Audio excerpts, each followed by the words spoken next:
អ្នកទាំងអស់គ្នាកាលពីខ្ញុំរៀននៅសាកលវិទ្យាល័យដំបូងណាម្ដងពេញចាប់ជំនាញ IT ខ្ញុំក៏អត់ខុសពីអ្នកទាំងអស់គ្នាមួយចំនួនដែរគឺមានអារម្មណ៍ថាខ្លួនឯងវង្វេងផ្លូវអត់ដឹងថាត្រូវចាប់ពីណាទៅណាជួនកាលពេលរៀនទៅគឺមានអារម្មណ៍ថាដូចយើងអត់ចាប់អត់បានរៀនអត់ចេះហើយមានអារម្មណ៍ថាបាក់ទឹកចិត្តអីជាដើមយ៉ាងទៅគិតថាខ្លួនឯងអត់ដូចអ្នកដទៃឃើញគេរៀនលឿនជាងឃើញគេចេះជាងមានអារម្មណ៍ថាដូចឲ្យតម្លៃខ្លួនឯងនឹងវាទាបពេកហើយមានអារម្មណ៍ថាយើងអត់អាចដូចគេបានទេហើយវាផ្គប់ផ្សំជាមួយនឹងកត្តាផ្សេងទៀតជាច្រើនដូចជាកត្តាជីវភាពបរិបទនៃការរស់នៅមិត្តភ័ក្តិហើយនិងបរិស្ថានជុំវិញខ្លួនយើងវាប្លែកខុសពីយើងរៀននៅវិទ្យាល័យវាមានរឿងដែលយើងត្រូវ challenge ច្រើនមែនតើពេលខ្លះពេលពិបាកខ្លាំងមែនតើក៏ធ្លាប់មានអារម្មណ៍ថាយើងចង់បោះបង់វាដែរឬក៏ចង់ដូរជំនាញជាពិសេសអាជំនាញដែលខ្លួនឯងកំពុងតែរៀនអញ្ចឹងទៅខ្ញុំជឿជាក់ថាបញ្ហាហ្នឹងមិនមែនតែជំនាញខ្ញុំជា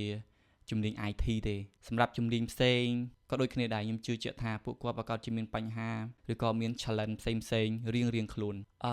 ខ្ញុំធ្លាប់គិតថាអញ្ចឹងបើសិនជាខ្ញុំពេលនោះណាខ្ញុំមានអ្នកប្រាប់មានអ្នកណែនាំផ្លូវមានអ្នកបញ្យល់ថា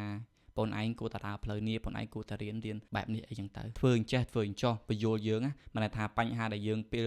បានជួបពេលនោះយើងមានអ្នកចាំតម្រង់ទិសយើងប្រហែលជាអត់មានអារម្មណ៍ថាយើង stress ខ្លាំងទេព្រោះពេលនោះខ្ញុំមានអារម្មណ៍ខ្ញុំ stress ខ្លាំងមានអារម្មណ៍ថាសម្ពាធខ្លាំងសឹងតែបោះបង់ចោ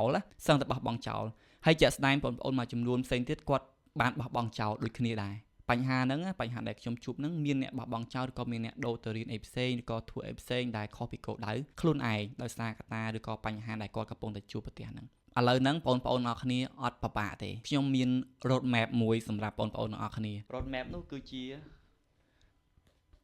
ជាសភៅនេះគឺជាសភៅមួយក្បាលដែលមានចំណងជើងថាជំហាននិស្សិតដែលសភៅនេះគឺនិពន្ធដោយមិត្តភ័ក្តិរបស់ខ្ញុំ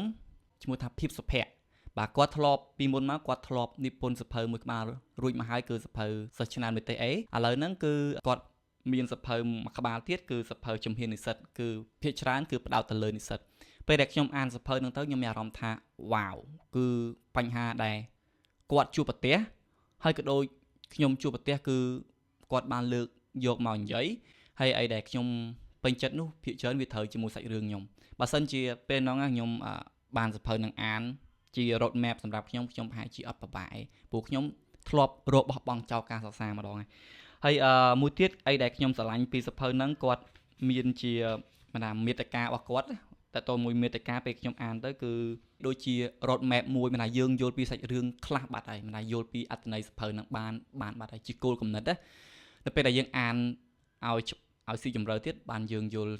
កាន់តែច្រើនពីបញ្ហាដែលយើងធ្លាប់ជួបប្រទះថាយើងត្រូវដោះស្រាយមិនអីចឹងទៅ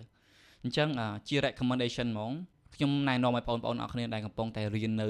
សាកលវិទ្យាល័យអាចទិញសភៅនេះយកទៅអានទៅព្រោះវាជា road map ខ្ញុំជឿថាវាជា road map មួយសម្រាប់អ្នកនរគ្នាមិនថាអ្នកនរគ្នារៀនជំនាញអីក៏ដោយ IT វិស្វករស្ថាបត្យកម្ម okay everything every major អ្នកនរគ្នាអាចយកសភៅនេះធ្វើជាអាចថានិយាយបានថាធ្វើជាមិត្តភក្តិអ្នកទាំងអស់គ្នាឬក៏ជា mentor របស់អ្នកទាំងអស់គ្នាអញ្ចឹងបើសិនជាអ្នកទាំងអស់គ្នាចាប់អារម្មណ៍ទៅលើសភៅហ្នឹងអ្នកទាំងអស់គ្នាអាចឆាតចូល page របស់ខ្ញុំផ្ទាល់ក៏បានដែរឬក៏តាក់ទងតាម link Telegram ដែលខ្ញុំដាក់នៅក្នុង caption បាទអរគុណច្រើន